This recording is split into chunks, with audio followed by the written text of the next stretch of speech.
case number one, the mighty Waikato have made the grand final against the Crusaders. Who are you putting your money on to win the title? I'm putting it all on the Chiefs. Might seem obvious, but it's momentum. 5 on the trot.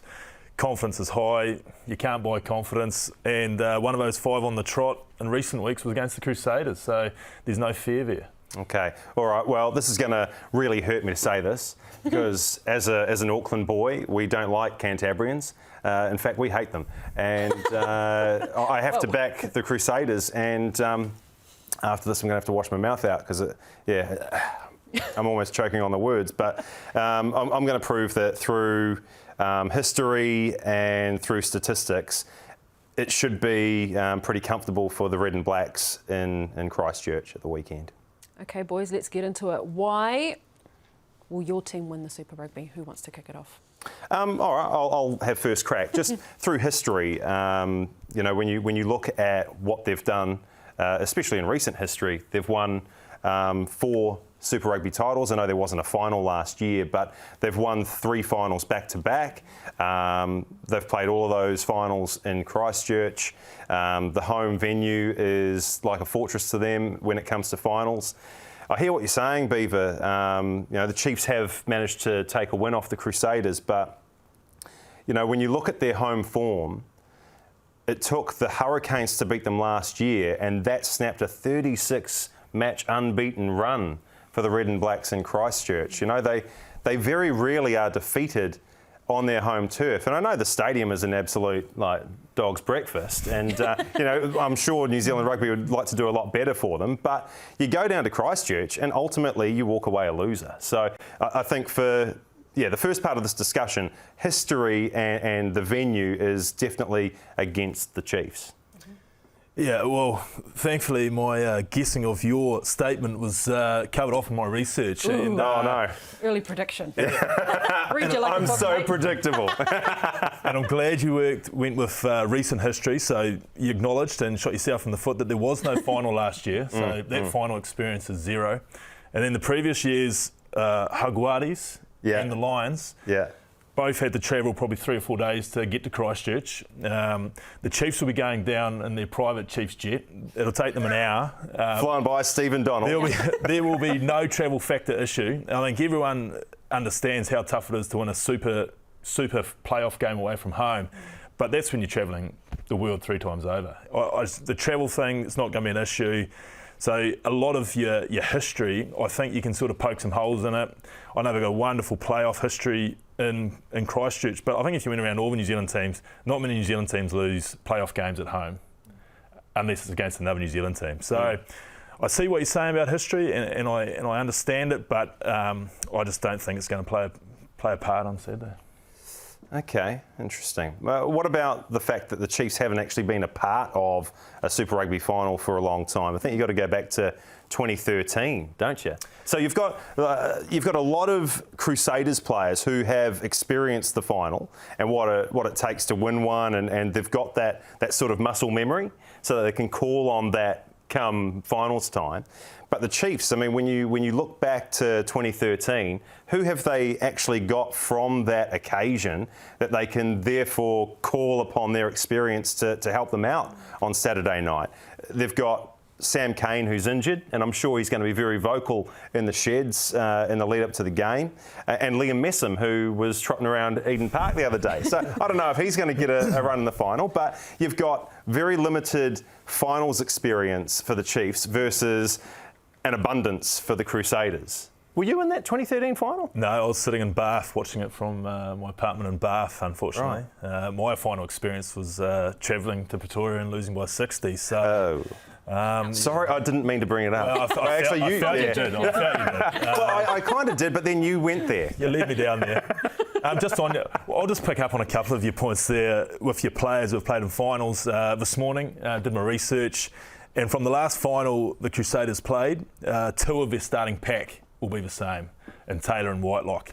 And if the Chiefs are to win on Saturday night, which I'm obviously saying they're going to, it's going to be up front, where they're going to have to lay a marker like they've never done before, and guys are going to have to stand up and bully them around Christchurch, and that's how they're going to get it done. I think the backlines are there's a lot of ways the backlines are sort of like for like and will cancel them out in situations. But the Chiefs forward pack will eye that Crusaders pack and say it's, there's no Joe Moody, which I think is a big loss, and it's probably not the Crusaders pack of last year, the year before, when Reid and Matt Todd was there, and probably another Franks, Owie Franks was there, Joe Moody. So there's some big names that has, I guess, what your history has been built on, aren't going to be there on Saturday. It's not my history. I don't support this team. I hate having to talk up the Crusaders. Look, you can't have 1 foot in and 1 foot out, Goran. For the sake of this argument, I'm on the red and black side. I feel like you're almost coming my way. Yeah, look, as an Aucklander, I want to see the Chiefs win, Stephen. I don't want to see another Crusaders domination. It's getting boring. I need your boys to get up and win. But look, you mentioned a couple of names, Whitelock, etc. They are still there and still performing. And when you look at some of the individual statistics, all you need to do is go on the Super Rugby Aotearoa website, and you'll see that Crusaders are actually dominating in all of the key aspects. And forgive me for reading this, I can't remember it off the top of my head, but when it comes to tries, Cody Taylor leads, Sevu Reece and Will Jordan, they've all scored more tries than the Chiefs' leading try scorer. So they're scoring a lot more tries, the Crusaders. When it comes to defenders beaten, Richie Mo'unga, Lester Fainga'anuku, Will Jordan, they're all in the top 5. Lineouts 1, talking about Sam Whitelock. Whitelock and Scott Barrett, they are 1 and 3. So you talk about set piece and how valuable it is in a match like this. You know that you can go to your lineout and you've got Whitelock and Barrett who are ready to just pick things off. And in conjunction with a Chiefs lineout that is actually the worst performing in the competition as a collective. Metres carried, you're looking at Will Jordan and Fainga'anuku, they are 1 and 2. Offloads, Sevu Reece is top, Will Jordan is in 3rd. Tackles 1, you've got 4 Crusaders in the top 6, 4 of them. And when it comes to Damian McKenzie, who I think we can all agree is fantastic. He's such a brilliant talent and I love to watch him. There might be like an over-reliance on him because he basically leads all of the Chiefs across all statistics. He leads the Chiefs for tries, offloads, carries, metres carried and points. So what happens if Damian McKenzie doesn't have a good game? What happens if he breaks down early? That is a huge aspect of the Chiefs' play that you can draw a line through. Yeah, look, I'll give you your line out. Whitelock and Barrett, with Cody Taylor throwing into it. Yeah, pretty handy. That's as good as you get anywhere in the world. A couple of your other stats, I mean, it's a final. It's going to be a bit drizzly, so says my Christchurch weather forecast. So your offloading game from Sevu Reece and Will Jordan and the tackers beaten, will they have such an impact? It's going to be 7 o'clock. It'll be probably 2 or 3 degrees in Christchurch. I had a look at the weather forecast. Apparently it's only going to be 16 degrees. Nice and mild for Christchurch. That'll be during the day. No. It was like 7 o'clock. They said 19 degrees through the day and then 16 degrees in the evening. So, I mean, probably halfway through the game it'll drop to 2. I was going to say maybe that roof's been built, but they've got like a tarpaulin over the top. And I'm glad you mentioned McKenzie for me, because I was going to bring him up, and the match winning and the level that he's on, I think, compared to probably any other rugby player in New Zealand at the moment. But as good as he's been, I think he's still playing within himself.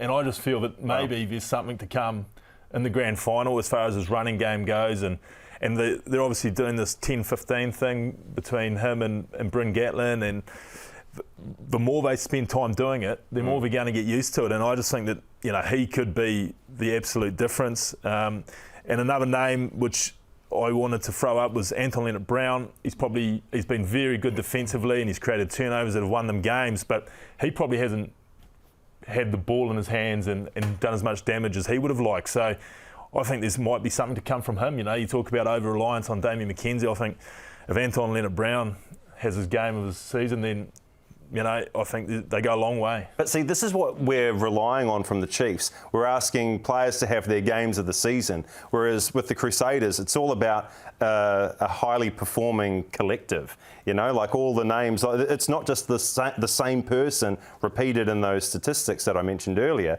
It's a wide variety of them. And so it doesn't matter if one has a bad game, you know that probably 5 or 6 others are going to be on song. And so to say that Damian McKenzie will perform, and I'm sure he will, you know, like he's been outstanding over the back end of Super Rugby Aotearoa. But if he doesn't perform, then you're asking a whole bunch of other guys who haven't really been performing to all of a sudden lift in the big occasion.